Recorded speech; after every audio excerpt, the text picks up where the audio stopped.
성령 하면 어떤 이미지가 떠오르십니까? 방언, 신비로운 체험, 질병의 치유. 우리 사회에서 성령 체험이라고 하면 대개 이런 경험을 떠올립니다. 그러나 성경에는 이러한 이미지로만 성경을 말하지 않습니다. 창세기 1장 2절에서 하나님이 세상을 창조하실 때 하나님의 영이 물 위에 움직이고 계셨습니다. 영은 히브리어로 루아흐입니다. 여기에는 바람, 숨결이라는 뜻도 있습니다. 고대인들에게 바람은 단순한 공기가 아니라 보이지 않는 영적인 힘이었습니다. 창조 때 루아흐는 혼돈에서 질서를, 공허에서 생명을 만들어냅니다.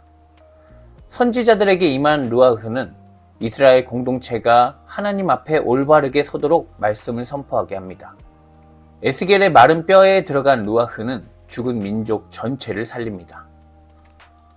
오순절 성령은 각기 다른 언어를 가진 사람들이 서로를 이해하게 만듭니다.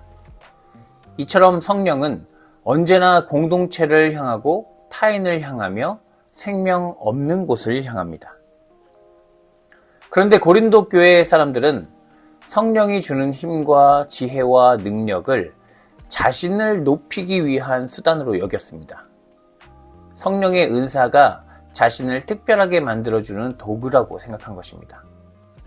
방언이나 예언을 하는 사람이 가르치거나 구제하는 은사를 가진 사람보다 더 높은 은사를 받았다고 여겼습니다. 왜 이렇게 되었을까요?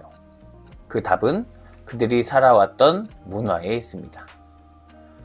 고린도는 에게해와 아드리아해를 연결하는 거대한 항구 도시로 사람과 돈과 문화가 늘 넘치는 곳이었습니다. 늘 비교하고 경쟁하며 앞서 나가야만 살아남을 수 있는 도시였습니다. 고린도 교인들은 이 경쟁의 문법을 그대로 교회 안으로 가져왔습니다. 세상에서는 재산과 지휘로 서열을 매기듯 교회에서는 은사로 서열을 나눈 것입니다. 세상의 기준이 교회 안에서 똑같이 적용된다면 교회는 거룩하다 할 수 없습니다.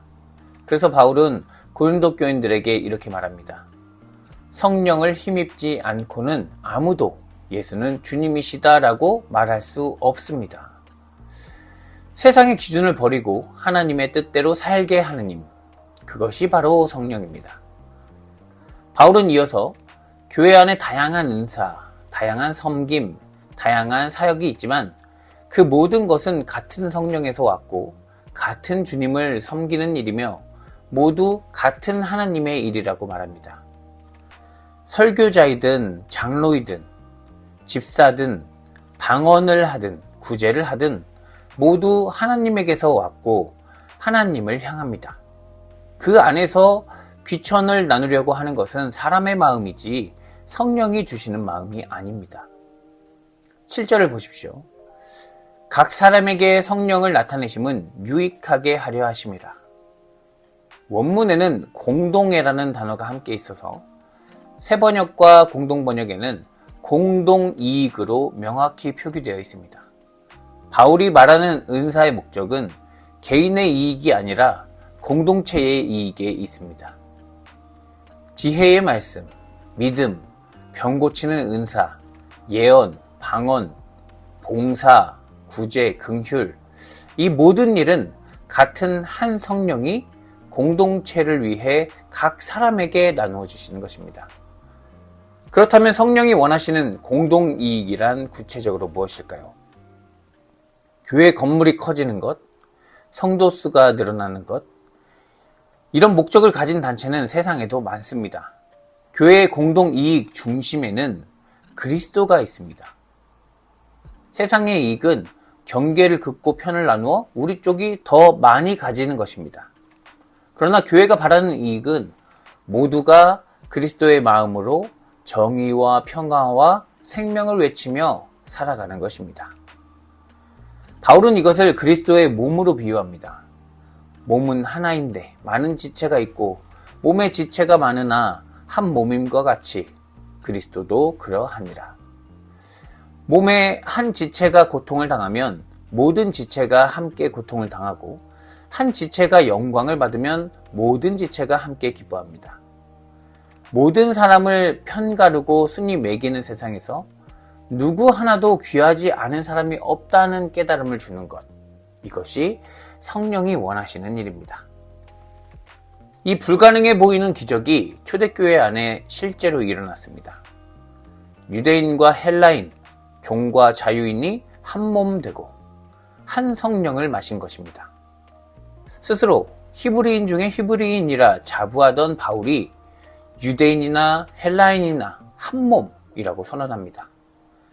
인구의 30-40%가 노예였던 로마 제국에서 노예와 귀족이 같은 빵을 떼고 같은 포도주를 나눴습니다. 세상 어느 공동체에서도 볼 수 없었던 거룩한 사건, 이것이 보혜사 성령의 사건입니다. 사랑하는 성도 여러분, 오늘날 하나님의 이름을 부르는 사람은 그 시절보다 훨씬 많아졌습니다. 그러나 경계선은 더 짙어졌고 차별과 혐오는 더욱 정교해졌습니다. 이런 세상에서 우리는 어디까지 나아가고 어디서 멈춰야 할지 정확히 알지 못합니다. 단지 분명한 것은 영생의 비밀이 담긴 하나님의 말씀을 듣기를 멈추지 않아야 한다는 것입니다. 그러면 어느 순간 우리는 하나님의 지혜가 담긴 선택을 할 수 있는 자로 거듭나게 될 것입니다. 바울은 이렇게 고백합니다. 나는 내게 이루었던 것은 무엇이든지 그리스도 때문에 해로운 것으로 여기게 되었습니다. 세상의 모든 기준을 자랑하던 그가 그것을 내려놓게 된 것은 성령의 일이었습니다. 그가 만난 성령은 오늘 우리가 말씀과 일상에서 만나는 성령과 한 성령이십니다.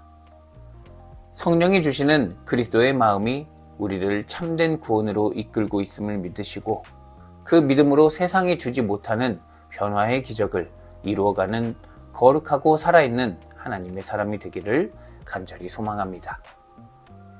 생명의 주님, 세상의 눈먼 경쟁과 서열의 문법에 갇혀 사는 우리를 불쌍히 여겨주시옵소서.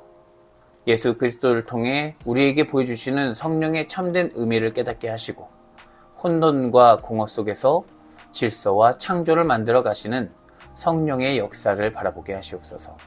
성령을 힘입어 모든 생명의 이익을 위한 길을 찾게 하시고 한 몸 된 지체로서 서로의 존재를 사랑하고 받아들이는 거룩한 공동체가 되게 하시옵소서. 예수 그리스도의 이름으로 기도드립니다. 아멘.